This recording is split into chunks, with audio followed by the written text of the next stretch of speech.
जय हिंद। आज की करंट अफेयर्स देखते हैं। हमने 15 के बाद नहीं किए, 15, 16, 17, 18, 19 के करंट अफेयर हमारे रहते हैं, साथ में ही इंक्लूड किए। फर्स्ट करंट अफेयर देखिए, इंटरेस्टिंग है। राजनाथ सिंह ने इसकी इनॉग्रेशन की है। ये है भारत रणभूमि दर्शन है।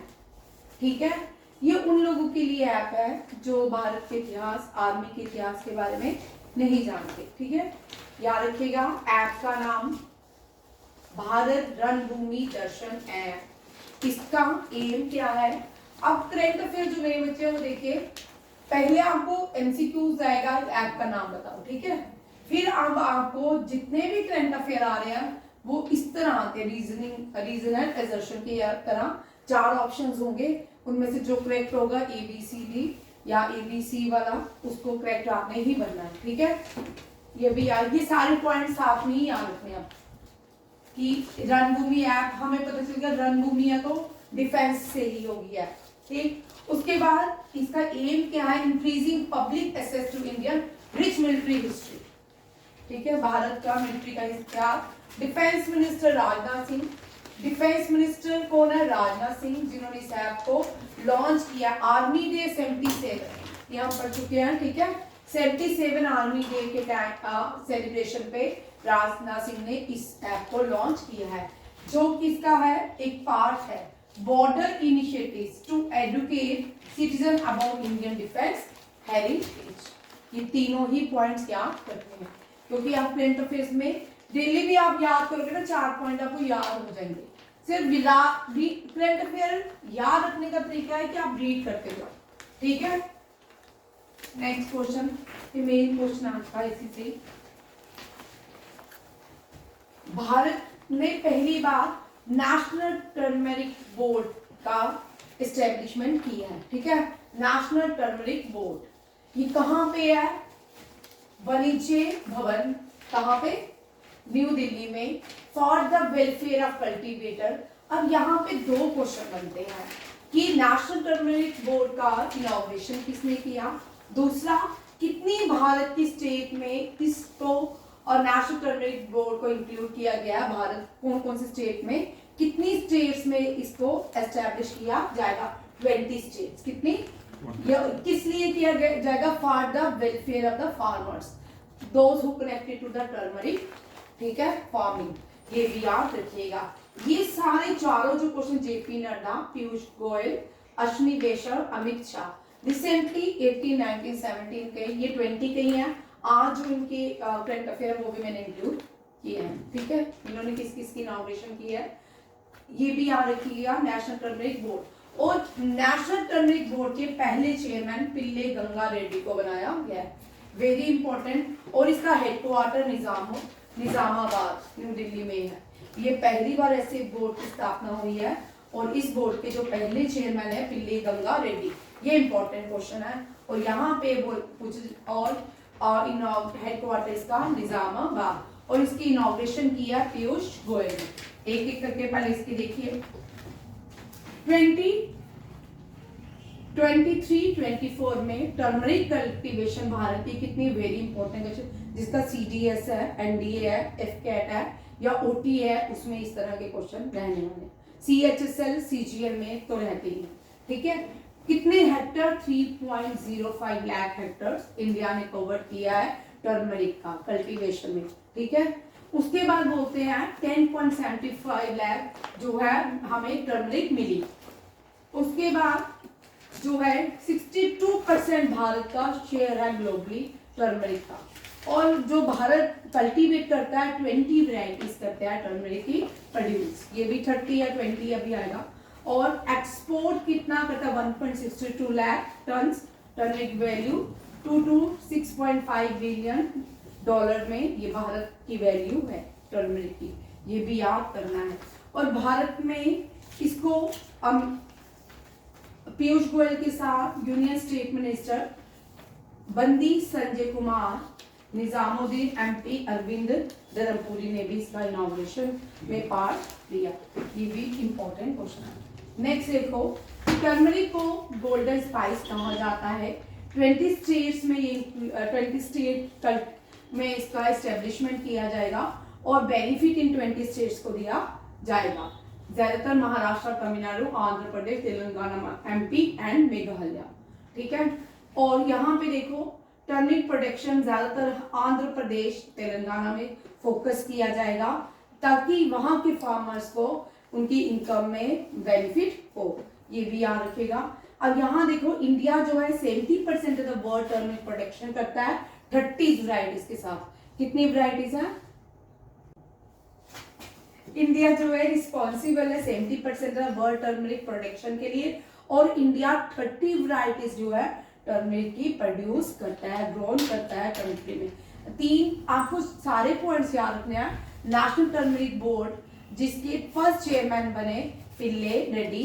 दूसरा आता है कि इसकी इनॉग्रेशन पीयूष गोयल ने की। तीसरा क्वेश्चन आता है टर्मरिक को हम गोल्डन स्पाइस भी कहते हैं, और ये 20 स्टेट में इसको नेशनल टर्मरिक स्टेट जो है 20 स्टेट को बेनिफिट देगा। सबसे ज्यादा जो है ये बात करें तमिलनाडु, आंध्र प्रदेश और तेलंगाना की, और 70% जो वर्ल्ड प्रोडक्शन होती है टर्मरिक की वो भारत में होते हैं 30 वैरायटीज के साथ होती है। ये सारे पॉइंट्स इसके याद हमेशा जब भी करंट अफेयर करो इस तरह के जो है ये बैंकिंग के सेक्टर में, बैंकिंग के एग्जाम में आती है ये क्वेश्चंस, ये हमेशा टेबल बना के सारे की पॉइंट्स इसके लिख लेना चाहिए, आपको याद हो जाएगा।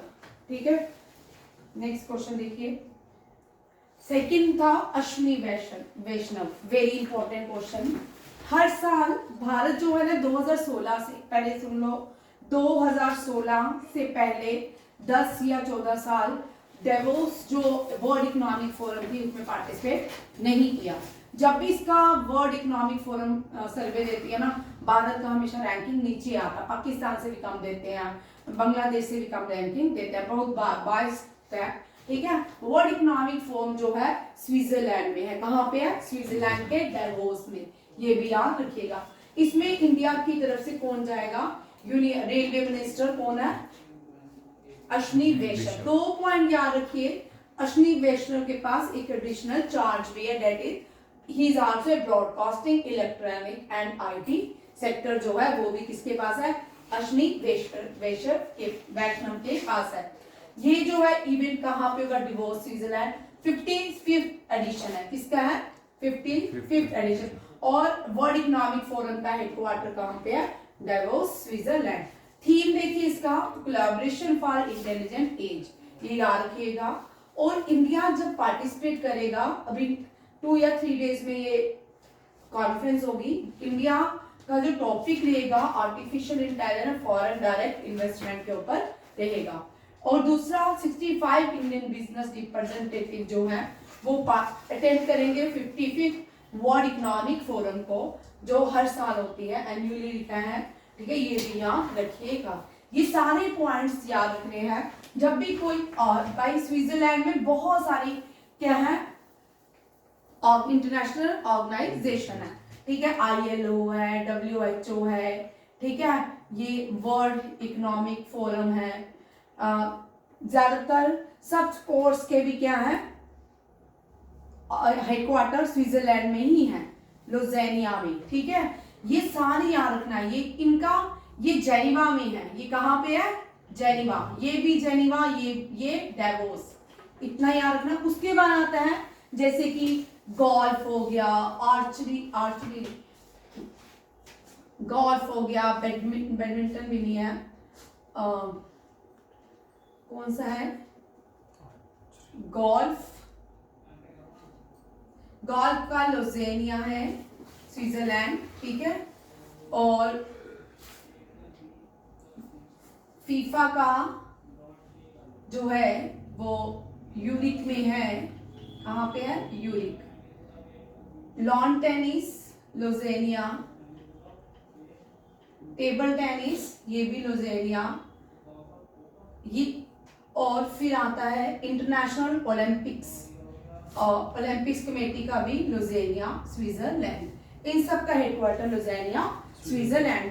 मोस्टली दुनिया के सबसे ज्यादा जो हेडक्वार्टर है कहाँ पे है? स्विट्जरलैंड में, बट स्विट्जरलैंड के अलग अलग शहर में। फीफा का हेडक्वार्टर यूरिक में है, कहाँ पे है? यूरिक में, स्विट्जरलैंड में, ये भी याद रखिएगा। और गोल्फ हो गया, आर्चरी और शूटिंग, ये मुझे आप बताओ, आर्चरी और शूटिंग, इनमें से किसका हेडक्वार्टर जो है म्यूनिक जर्मनी में है, म्यूनिक जर्मनी में है। एक का हेडक्वार्टर कहाँ पे है, लुजेनिया स्विट्जरलैंड, और एक का हेडक्वार्टर म्यूनिक जर्मनी में है। ये आप लोग मुझे बताते। बहुत सारे गेम्स हैं, जैसे बैडमिंटन का हेडक्वार्टर कहाँ पे है, Kuala Lumpur Malaysia, Kuala Lumpur Malaysia. BCCI का हेडक्वार्टर है मुंबई, ठीक है। फिर आता है आईसीसी का, इंटरनेशनल क्रिकेट बोर्ड का, दुबई। फिर आता है एशियन गेम्स का, एशियन गेम्स का हेडक्वार्टर है कुवैत, ये भी याद रखिएगा। ये सारा एक पैटर्न में याद करना है, एक एक करके, ताकि आपको याद रहे, ठीक है। डेली करोगे 3-3 करके, कभी कभी ये क्वेश्चंस भी आते हैं। आजकल ये जो क्वेश्चंस है ना, यहाँ देखो भाई, आपको 100% मैथ द कॉलम में आएंगे, क्योंकि जीके के जो क्वेश्चंस हैं वो पहले इजी पूछते थे, अब जीके भी कुछ सारी पूछते, एक ही क्वेश्चन में सारे जीके भी पूछ लेते हैं, ठीक है। ऑप्शंस में आ सकते हैं ये सारे क्वेश्चंस, मैं आपको दे दूंगी, दोबारा से पढ़ा दूंगी। अब नेक्स्ट देखो क्वेश्चन, जेपी नड्डा जो है हमारे health minister, family welfare minister भी हैं, केमिकल एंड फर्टिलाइजर मिनिस्टर भी हैं। इन्होंने मल्टी प्रोजेक्ट का इनॉग्रेशन किया है, कहाँ पे, अहमदाबाद में। और ये जो प्रोजेक्ट है ये किससे रिलेटेड है, CIPET। अब आपको डेफिनेट जो फुल फॉर्म में पूछ सकते हैं, CIPET, JKPSI में आपको एक फुल फॉर्म भी रहेगी, ठीक है। Central institute of petrochemical engineering and technology, ठीक है। इसके इनॉग्रेशन स्टोन रखा गया है कहाँ पे, अहमदाबाद, गुजरात में। ये गवर्नमेंट जो है हेल्प करेगी इंडस्ट्रीज को, किस लिए, to contribute the vision. Bharat जो है, भारत चाहता है $5 ट्रिलियन भारत इकोनॉमिक बने मेक इन इंडिया के अंदर, तो उसके लिए ये प्रोजेक्ट को लॉन्च किया गया। Centre for skilling and technical support Bhagalpur would provide long term course on diploma in plastic technology, और इसके लिए बॉयज के लिए अलग से हॉस्टल भी दिए जाएंगे, प्लास्टिक मैनेजमेंट भी सिखाई जाएगी, इसमें बहुत सारी चीजें हैं, ठीक है। बट आपको ये 3 पॉइंट्स याद रखने हैं। जेपी नड्डा ने मल्टीपल प्रोजेक्ट को लॉन्च किया है अहमदाबाद में, कहाँ पे, central institute of petrochemical engineering and technology में। ये सारे याद, शाम तक वीडियो अपलोड हो जाता है, ठीक है। अमित शाह कहते हैं कि दुनिया में NDRF जो है सबसे, हाँ, डिजास्टर मैनेजमेंट जो फॉर्म है भारत की, वो सबसे बड़ी बनती जा रही है, ठीक है, क्योंकि ये एड प्रोवाइड करते जा रही है। अब हमने कोविड के बाद देखा भारत जो है दुनिया को फूड प्रोवाइड कर रहा है, वैक्सीन प्रोवाइड कर रहा है, और ये क्या कर रहा है, जो डिजास्टर होता है उसमें भी भारत कहीं ना कहीं सारी कंट्रीज को हेल्प प्रोवाइड करता है। रिसेंटली फ्लड, लास्ट ईयर दोस्ती एक नाम दिया गया था, कहाँ पे, तुर्की में जो फ्लड अर्थक्वेक आया था, उसके लिए भारत ने दोस्ती नाम दिया था, ठीक है। ऑपरेशन का नाम दोस्ती था, भारत ने वहां पे भी क्या किया था, हेल्प प्रोवाइड की थी, ठीक है। कोई भी नेचुरल डिजास्टर है उसके लिए हेल्प प्रोवाइड की जाती है। ये 20 राइजिंग डे था NDRF का, और इसके चीफ गेस्ट बने थे होम मिनिस्टर अमित शाह, और ये कहाँ पे, वो आंध्र प्रदेश के विजयवाड़ा में। विजयवाड़ा कहाँ पे है, आंध्र प्रदेश में। अब अमित शाह इनॉग्रेट करते हैं, इसमें भी वेरियस मल्टीपल प्रोजेक्ट को रखा गया है। 220 करोड़ रुपीज में ये प्रोजेक्ट को अप्रोक्सीमेटली वर्थ जो दी गई है, ठीक है। ये कहाँ पे गया, 10 बटालियन ऑफ NDRF, 3 को याद रखिएगा, south campus of NIDM, 10th battalion of NDRF, Supaul campus of regional response centre. इन तीनों के लिए ये क्राइटेरिया रखा गया, प्रोजेक्ट जो है इन तीनों के लिए, इन तीनों ऑर्गेनाइजेशन के लिए लॉन्च किया गया। यहाँ पे क्वेश्चन पूछ सकते हैं, अमित शाह ने जो एक फाउंडेशन स्टोन रखा है विजयवाड़ा आंध्र प्रदेश में, किन 3 ऑर्गेनाइजेशन को बेनिफिट दिया जाएगा, तीनों के नाम आपको याद रखने। Amit Shah current home minister है, जब भी होम मिनिस्टर करो अमित शाह के साथ फर्स्ट जरूर करें। फर्स्ट होम मिनिस्टर कौन थे भारत के, सरदार पटेल, ठीक है। उनको आयरन मैन ऑफ इंडिया भी बोलते हैं और बिस्मार्क ऑफ इंडिया भी कहा जाता है। बिस्मार्क ऑफ इंडिया इसलिए कहा जाता है क्योंकि ऑटोमन एम्पायर, जो जर्मनी की यूनिफिकेशन हुई, वो ऑटोमन बिस्मार्क ने की थी। इसलिए home minister, first home minister Sardar Patel को भारत के लोग क्या बोलते हैं? बिस्मार्क ऑफ इंडिया, ठीक है। भारत को यूनिफाइड, कश्मीर को छोड़ के बाकी रेस्ट ऑफ इंडिया को यूनिफाइड किसने किया था? सरदार पटेल ने। ये भी याद रखिएगा। Next, home minister also laid the foundation stone of national police academy in Hyderabad, regional forensic science laboratory in Tirupati. Several dignitaries were represented on the occasion. Andhra Pradesh Chief Minister Chandrababu Naidu, Union minister civil aviation K Rammohan, और जो लोग थे उनको मैंने add नहीं किया, वो इतने इंपॉर्टेंट नहीं थे। ये दोनों याद रखिएगा। चीफ मिनिस्टर कौन है? तमिलनाडु के, और ये दूसरे हैं सिविल एविएशन मिनिस्टर भारत के आर राम मोहन, ठीक है। ये भी याद रखिए, ये दोनों क्वेश्चन ही इंपॉर्टेंट। आप देखो थोड़ा सा स्टैटिस्टिकल क्वेश्चन। तमिलनाडु जो है वो लाना पड़ेगा, ये देखिए, ठीक है। बंद नहीं कर, पॉज नहीं कर दिया, ठीक है। अब देखो तमिलनाडु जो है, नहीं चलो तमिलनाडु से थोड़ा सा हाईलाइट कर लेते हैं कौन कौन से क्वेश्चन ज्यादा आते हैं। भारत का सबसे बड़ा न्यूक्लियर पावर प्लांट तमिलनाडु में है, ठीक है। इसके साथ में दो तीन चीजें मुझे डस्ट ला के दो, जो नए बच्चे उनको एक और चीज करवा देती हूँ, ठीक है। देखो भाई, क्लासिकल डांसेस, इसी के साथ में क्लासिकल डांसेस भी करवा दे। भारत के 7 क्लासिकल डांसेस है। क्लासिकल डांसेस को रिसोर्स हमें कैसे पता चला ये क्लासिकल डांसेस है? इसके लिए एक बुक है, जैसे हम कश्मीर के बारे में राज संगीत से जान सकते हैं, इसी तरह हम क्लासिकल डांसेस को कहाँ से? नित्य शास्त्र। कौन बताता हमें? नित्य शास्त्र। नित्य शास्त्र को भारत तेंदुले ने लिखा था। किसने लिखा था? भारत तेंदुले। ये लिखा करो, छोटे क्वेश्चन है बट ये आते हैं, ये मोस्ट इंपॉर्टेंट क्वेश्चन है, ये बार बार रिपीट होते रहते हैं ताकि आपको याद रहे, ठीक है। ये वाली जीके जो है इसको स्टैटिक्स जीके बोलेंगे। कोई भी आज नहीं चल रहा, पेज यूज कर दो, है पेज यूज करो। क्लासिकल डांसेस के बारे में हमें नित्य शास्त्र से पता चलता है। नित्य शास्त्र में 7 क्लासिकल डांसेस थे भारत के, अब 8 हो गया, मणिपुर को भी इंक्लूड किया गया है। अब देखो कैसे डांसेस करेंगे, बहुत इजी है, ठीक है, इजी टू लर्न। हम भारत में क्लासिकल डांसेस शुरू होते हैं, गुजरात से नहीं होते। गुजरात का अपना लोकल डांस है, वो जो जेठालाल करता है गरबा, ठीक है, वो फोक डांसेस, ठीक। उसके बाद जो महाराष्ट्र है उसका भी अपना एक फोक डांस है, लावनी, ठीक है। अब कर्नाटका में भी कोई डांस क्लासिकल डांसेस नहीं है। अब यहाँ से आ जाते हैं, यहाँ पे पहले मानसून आते हैं, साउथ वेस्ट मानसून की शुरुआत होती है, वहीं से ही हमारे क्लासिकल डांसेस भी शुरू होंगे। केरला, केरला में दो जितने भी डांसेस है ना, ये रास लीला पे डिपेंड करते हैं, भगवान कृष्ण की रास लीला जितने भी हैं उन पे मेंशन है। ये केरला में 2 क्लासिकल डांसेस हैं, एक है कथक कली, दूसरा है मोहिनी अट्टम, मोहिनी। और आप हमेशा डांसेस इस तरह ही याद करें ताकि आपको ये मैप भी याद हो जाता है और डांसेस भी याद हो जाए। आप यहाँ पे देखो, भारत का लास्ट स्टेट, भारत की लास्ट स्टेट तमिलनाडु, भारत नाट्यम, भारत की लास्ट स्टेट तमिलनाडु और लास्ट डांस भारत नाट्यम। ये ओल्डेस्ट डांस ऑफ भारत है, भारत नाट्यम। फिर आता है आंध्र प्रदेश, क्या आता है? आंध्र प्रदेश। अब कथक, मोहिनी ने कथक किया भारत के साथ और कुचिपुड़ी खाई कहाँ पे? आंध्र प्रदेश में, ठीक है।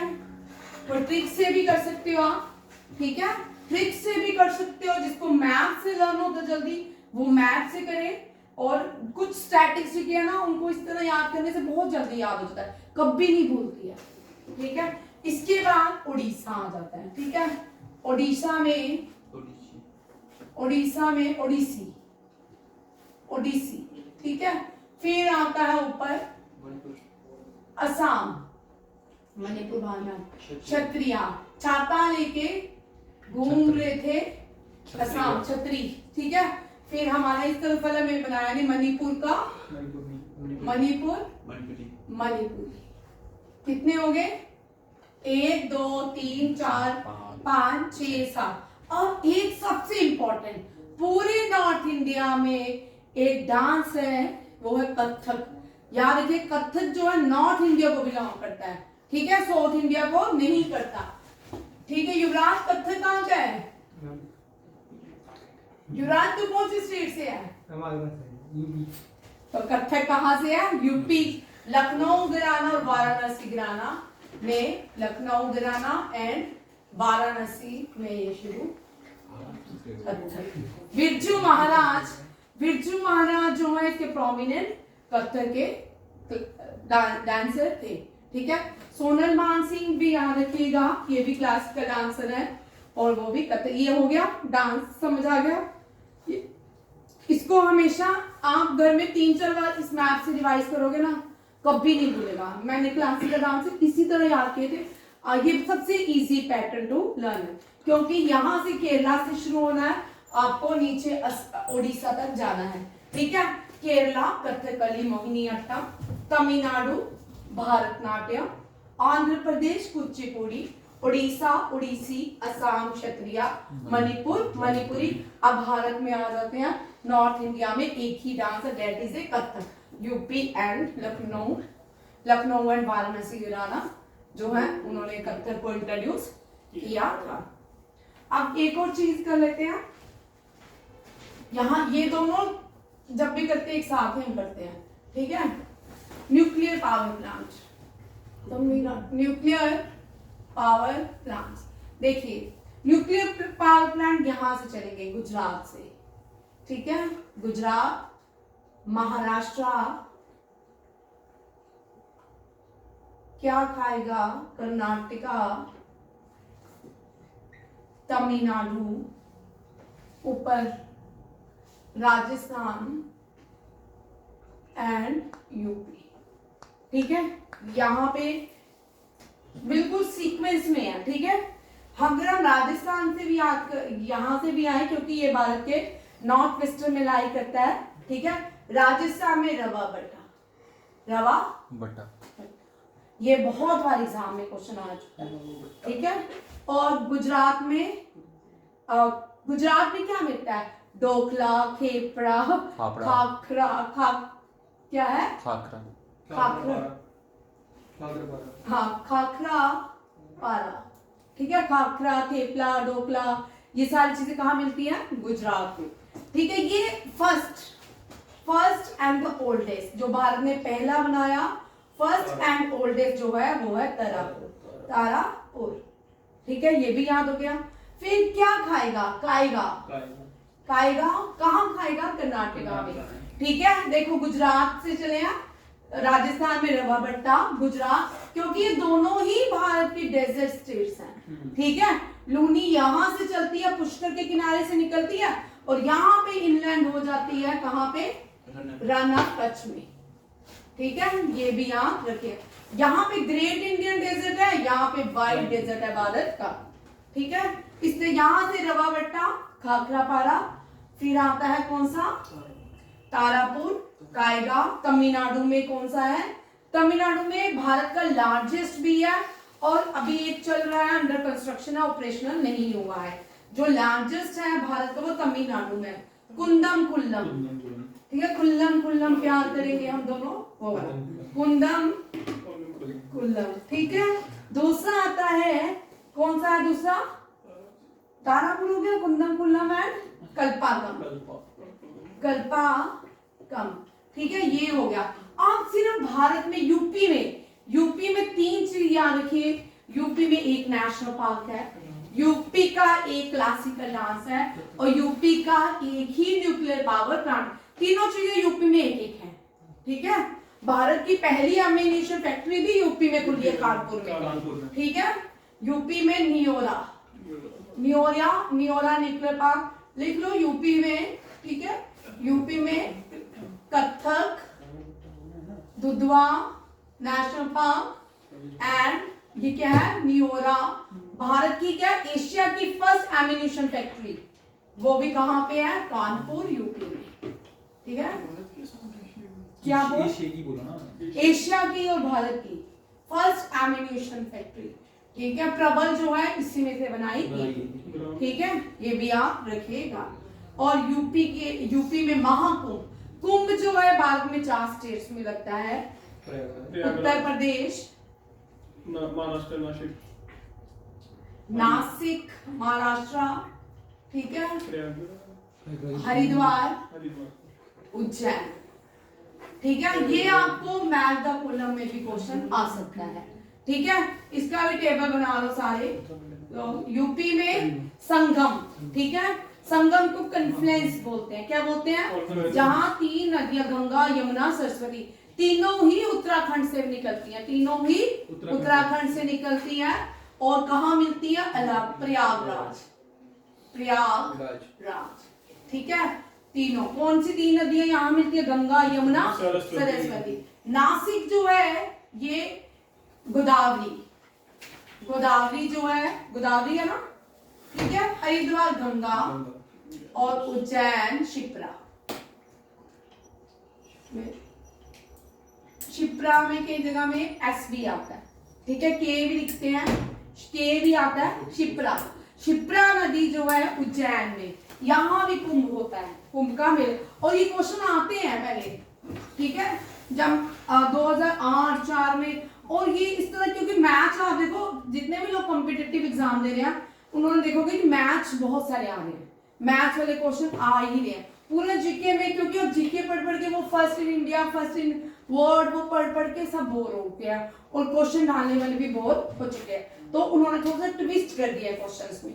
ठीक है, अगर आप सैनिक स्कूल का RIMC का, अगर आप RMS का पेपर उठा के देख लो, वहां भी पैटर्न को चेंज किया है। ठीक है, और ये सारे क्वेश्चन इसी के साथ करने हैं। ये तीनों जब भी ये करना ना, इस तरह करना है। ठीक है, क्लासिकल डांस और दूसरा क्या है, न्यूक्लियर पावर प्लांट। चलो आंध्र प्रदेश जो है, कुछ नदियां देख लो। आंध्र प्रदेश और हैदराबाद पहले सेम था। ठीक है, यहाँ पे जो नदी बैठती थी वो मूसी थी। कौन सी थी, मूसी। तमिलनाडु कावेरी। ठीक है, क्योंकि कावेरी जो है, कावेरी के ऊपर इंडिया का ओल्डेस्ट डैम भी है, oldest dam, that is a Kalani dam, जो किसने बनाया है, चोलास ने। कौन से, कैरिकाल चोला ने। ये भी बड़ा इंपॉर्टेंट क्वेश्चन है, कैरिकाल चोला ने क्या बनाया, कलानी डैम। डन, और ये ओल्डेस्ट भी है और आज भी ये है। ठीक है, अब आगे चल पढ़ते हैं नेक्स्ट क्वेश्चन, क्योंकि आज स्टेट्स मैंने कोई भी डिस्कस नहीं की, आंध्र प्रदेश ही करनी थी, वो उस दिन की ना मैंने आंध्र प्रदेश। और यहाँ पे याद रखिएगा हुसैन सागर लेक है। हुसैन, आप मुझे बताओगे हुसैन सागर लेक जो है ये कहाँ पे है, आंध्र प्रदेश में है कि तेलंगाना में। ठीक है, तो ठीक है, ये तेलंगाना में है, तेलंगाना भी बोलते हैं, तेलंगाना भी बोलते हैं। और ये इसलिए इंपॉर्टेंट है हुसैन सागर लेक। क्यों इंपॉर्टेंट है युवराज, हुसैन सागर लेक क्यों इंपॉर्टेंट है, क्योंकि इसके अंदर मोनोलिथिक स्टैचू है लॉर्ड बुद्धा का। किसका, लॉर्ड बुद्धा का, जो किससे बना है, गिब्राल्टर रॉक से। ये भी आप रखिएगा, ये भी क्वेश्चन आता है। यहाँ मैंने अभी रिसेंटली हम पूरा आंध्र प्रदेश पढ़ चुके हैं लास्ट लेक्चर में। ठीक है, काकत्यास और दूसरा कौन था, एनिशन जो रूलर थे वो थे गौतमी पुत्र सत्यवाहना। सत्यवाहना एनिशियन रूलर थे। फिर उसके बाद आए काकत्यास, फिर बदलते गए। बट काकत्यास, जो काकत्यास का तेलंगाना में कौन सा टेम्पल है, रामपा टेम्पल। ये क्या है, यूनेस्को वर्ल्ड हेरिटेज साइट, जो किसने बनाया, काकत्यास ने। ठीक है, रामपा टेम्पल तेलंगाना में है। गोलकोंडा फोर्ट भी तेलंगाना में है और ये क्वेश्चन भी पिछले 2 साल से किसी न किसी एग्जाम में ट्विस्ट होता जा रहा है। ठीक है, आगे देखो क्वेश्चन। न्यू सीआरपीएफ के नए जो डीजी डायरेक्टर जनरल बन चुके हैं, इनका नाम है गणेंद्र प्रताप सिंह। ये भी रिसेंटली विनीत जोशी जो है सेक्रेटरी बनाए गए हैं एजुकेशन के। अरुण मिश्रा भी बीसीसीआई के एम्ब्यूजमेंट बनाए गए हैं। बहादुर सिंह सगो जो है, मैंने उस दिन बताया था, एथलीट फेडरेशन ऑफ इंडिया के चेयरमैन बनाए गए हैं। अब एक एक करके इनको देखते जाओ। पहले सीआरपीएफ के बारे में थोड़ा देख लेते हैं। सीआरपीएफ 27 अखिल रोक दो। सीआरपीएफ का देखो, भारत की आजादी से पहले बनाई गई थी, सेंट्रल रिजर्व पुलिस फोर्स। ठीक है, सीआरपीएफ। ठीक है, 1939 भारत की आजादी से पहले का हेडक्वार्टर न्यू दिल्ली है। और आपको एक इंटरेस्टिंग क्वेश्चन दे दूं, ठीक है, आप मुझे बताओगे मोटो जो है ये कहां पे, किस भारत के जो 17 क्या है हेरिटेज साइट्स, जो 17 चिन्ह है भारत के, सर्विस एंड लॉयल्टी, इसको कहां लगाया गया है? सर्विस एंड लॉयल्टी, चलो अशोका एम्बलम में कहां पे इसको डिस्क्राइब किया गया है? ठीक है, मुझे नहीं पता, मैं आपको क्वेश्चन दे रही हूँ। ठीक है, अब देखो अपॉइंटमेंट्स। ठीक है, Manish Singhal very very important है ये। ठीक है, ये तुम्हें हाँ ना चल चल पड़ा डर के मारे।